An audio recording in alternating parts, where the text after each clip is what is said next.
All right, we'll just wander around the site here. Oh, there's the blacksmith shop.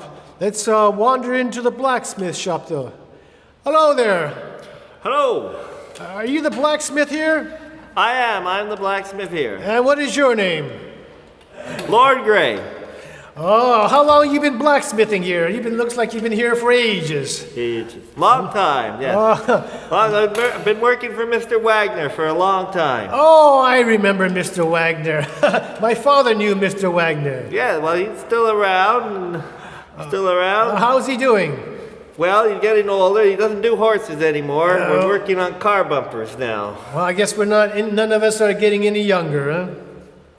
Now, I want to, I got a few questions for you about blacksmithing. Okay. I know that I've heard people tell me that the occupation of blacksmithing goes way back. Is that true? That's true, 3,000 years. Oh my goodness. But you weren't around 3,000 years ago, no? No, not in the present life anyway. So, what can you tell me about your trade and of about blacksmithing? the trade. Well, I mean, working the iron, working steel goes back a long time. And they would always make tools. They've been making tools and implements, hardware, nails. So the Romans were making nails. Romans were making horseshoes. So a lot of it, hadn't changed until recently. What about making weapons? I notice that boys are always asking about making weapons. Yeah, the boys are always asking about that. Well, and they did. Often they would be specialized blacksmiths. So you'd have cutlers making knives and swords and things like that, or armorers making the armor and the shields. So back in the Middle Ages, they would be very specialized. I mean, back then they would cost a fortune. It would cost a fortune to get a proper suit of armor, just like building a battleship today. Let me ask you about the word blacksmith. There are other words in the English language that has smith in it, such as coppersmith, locksmith, gunsmith, etc. What can you tell me about the word smith? Well, the word smith comes from the Old English smite, to hit. So a coppersmith is someone who hits copper in order to shape it. A silversmith hits silver. So the iron workers and steel workers, they were divided into the whitesmiths and the blacksmiths. Now often the same man would do both jobs. But blacksmithing is when you're at the forge and you're heating up the metal and actually hitting it hot. And as it gets hot, it turns black. It oxidizes and turns black. And then if it's a rough piece like a horseshoe, that might be good enough. But if it's a fine piece of work, then you would take it to the bench and you would file it and polish it, and it would turn white again, and that's whitesmithing. That's that aspect of the job where you're polishing it up, making it into a fine piece of iron or steel work. So what are you calling a forge? Is that like a fireplace? The forge is where you keep your fire. The forge can also refer to the whole building, but the forge is the furnace where you pump the air into the fire, get the metal up to nearly melting temperature, good red, orange hot, and then you take it out and work it. So that's your forge. All right, I notice you got quite a few tools there, all over the place here. What kind of tools do you have? Well, I've got my tools that I use to make things with, and I got a few tools in progress that I'm making for other people. I mean, we don't make tools that much anymore. They used to make tools a lot. I mean, before the factories came along, they would get good tool steel, not wrought iron. You put a good edge on it, you could make knives and chisels, hammers for the carpenters, drill bits. I mean, nowadays you've got factories producing all of those things. The blacksmithing ain't what it used to be. Even when I started, by then they still, I never got into making hardware or tools that much because that was done by the factories. That's why nowadays most of the blacksmiths start out shoeing horses. I mean, they did when I was younger anyway. The one thing the factory couldn't do was shoe a horse. Of course, now they're putting out all these cars. They don't have any horses anymore. Now, wrought iron. I've seen my neighbor has a gate made out of wrought iron. Now, is that different from other types of iron? Yes, well, if it's made out of wrought iron, it's almost pure iron. There's no carbon in it, so it's not steel. Softer, easier to work, easier to weld in the forge. So that's what you'd use to make the beautiful gates and the fancy railings and things. And the high carbon steel, that's the tool steel. That's what you'd use to make your chisels, because you can harden it and temper it and it'll keep an edge. So how do you harden the metal? Well, the heat treatment. So if you make a chisel and you want to get the edge of it nice and hard, you'd quench it in the water, and that would make it hard. Then you heat it up again just a little bit to temper it, take a little bit of the hardness out, make it a little tougher. So if you want to get it, the crowbar, you want it to be very tough. So you'd heat it up again to a good amount.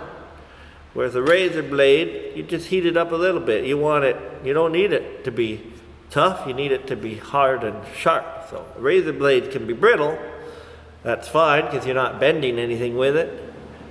But it needs to be hard so it take a sharp edge. Today on Radio BVM, going to read some poetry by Robert Frost. Written in 1920, it's called Fire and Ice. Some say the world will end in fire.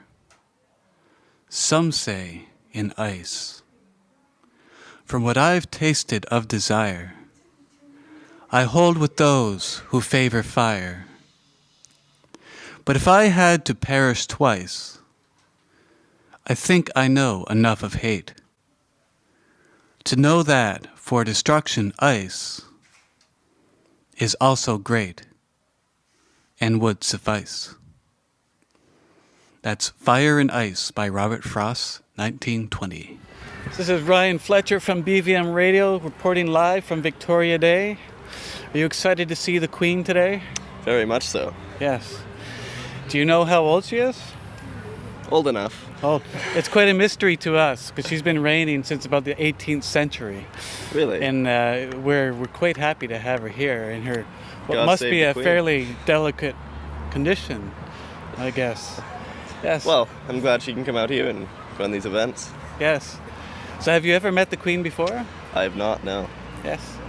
And you're looking really dapper, really well presentable for the Well, Queen. thank you. Are you ready for her inspection? I think so, yes. Yes. She does like to have people very well prepared for her visits. The royal ruler of the Dominion of Canada. Brought a pocket watch. Oh, very good. Good. All right. Well, thank you very much. No problem. Have a good day.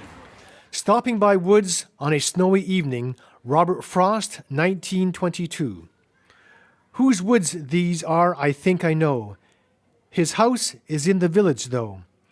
He will not see me stopping here to watch his woods fill up with snow. My little horse must think it's queer to stop without a farmhouse near, between the woods and frozen lake, the darkest evening of the year. He gives his harness bells a shake to ask if there is some mistake. The only other sounds the sweep of easy wind and downy flake. The woods are lovely, dark and deep, but I have promises to keep and miles to go before I sleep, and miles to go before I sleep. We're here live in front of the Burnaby General Store with some very attractive young ladies who were just in at the store. Now, is there anything you saw at the store today that you thought you might like to purchase? Kellogg cornflakes. Excellent. And some Pacific milk and Rogers Golden corn syrup. And was the clerk a nice clerk today?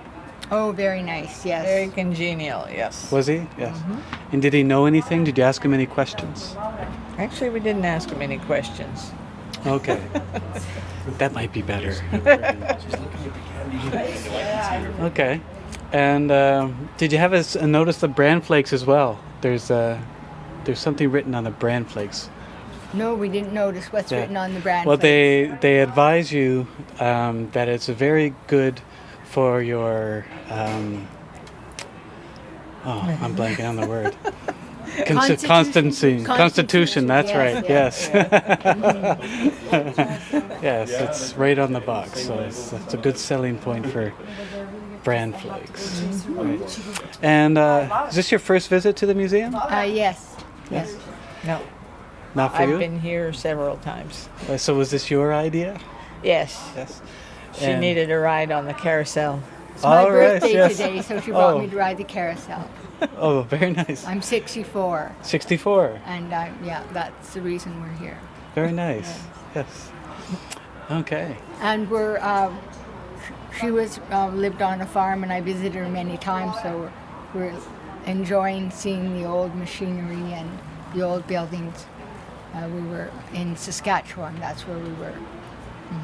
So, Oh, so are you from Saskatchewan? yes, but been She's here from for a Manitoba. while. I'm from Saskatchewan. Yeah. Okay. Yeah. Well, I often hear comments about it being people from Saskatchewan, especially when they go to the schoolhouse, that it reminds them a lot of in Saskatchewan. Yeah. Have you found that today? Haven't been to the schoolhouse. Okay, No. well, you have Not to yet. check and Yeah. check and see. Yeah. We were Okay. in the church. We enjoyed looking at the beautiful stained glass window. Oh, great. Very Cool. nice. Right. Well, is there anything else you'd like to talk about? No, we want to go back to the carousel. All Thank right. you anyway. Yeah. Well, thank you very going much. for Oh, another we're very ride. sorry that the bakery isn't open. Yes. I know. It just, I Yeah. was looking forward to it so much, but Yeah. It's But, just there for looks. yeah. Knock knock. Who's there? Thermos. Thermos who? Thermos better knock knock joke than this. There must be. Yeah, okay. Knock knock. Who's there? Venice. Venice who? Venice, this door gonna open. Knock knock. Who's there? Banana. Banana who? Knock knock. Who's there? Orange. Orange who? Orange, you glad I didn't say banana? We know that. Knock knock. Who's there? Cows go. Cows go who? No, cows go moo. This is Ryan Fletcher reporting live on Victoria Day with Radio BVM, and we have a very handsome young man here. What brings you here today on Victoria Day? Well, I thought I'd come see the sights with my little cousins on this very special day, in honorarium of the Queen. And are you ready to see the Queen? Have you prepared yourself for... I'm nice and ready. I think I look nice and spiffy. Yes, you got a nice pair of shorts Yeah. and t-shirt. I don't know exactly if she'll approve of that, but we'll see. That's what she had on. I We're- saw her earlier. We're Yeah. foreign dignitaries. And what country are you representing? Disneyland. Disneyland. Oh, Yes, we Okay. have the president Tigger? shirts. Yes. Tigger. Okay. All right. Well, hopefully she will recognize that and honor this part of the British Empire, the Hopefully. Disneyland. Is Disneyland officially a part of the British Empire? I think we're still connected in some ways. Okay. All right. Well, I wish you luck. Thank you. Have a nice day. Yes. Miracle Whip was introduced and only a short time ago at that. Yet today, it's America's favorite salad dressing. The favorite of millions of men and women. Why? Because it's so delicious. Because it's so good. Miracle Whip is not too bland nor too sharp, not too oily. It has a just right taste all of its own. Familiar yet entirely new. For Miracle Whip is an exclusive combination of the fine ingredients of the finest mayonnaise and true old-fashioned boiled dressing, whipped to a flurry, whipped to a fluffy smoothness, so creamy, so delicious. Hundreds of thousands, millions of women are using Miracle Whip salad dressing created by Kraft. Many have told us they prefer it to mayonnaise, and yet it actually costs less. Regardless of price, however, they tell us they would still prefer Miracle Whip. You'll enjoy your favorite salad more than ever with Miracle Whip. Try it. Get a jar from your grocer or at your market first thing tomorrow morning. All right, so this is BVM Radio live on Victoria Day. I'm Ryan Fletcher reporting. So how did you prepare for the Queen's visit today? Would you like to comment about your choice of wardrobe? Oh, I didn't get dressed up today, unfortunately. But I did bring my flag. Yes, yes. Good British flag. Yes. Yes. And do you feel that she will be pleased with the Dominion of Canada and how we're serving the British Empire? Oh, I would hope so. Yes, Yes. yes. Okay. Do you support the Dominion of Canada's choice to be involved in the Great War? Yes, I do. Yes? Yes. If we didn't, this would be part of Germany. Remember, we're not in present day, though, are we? No.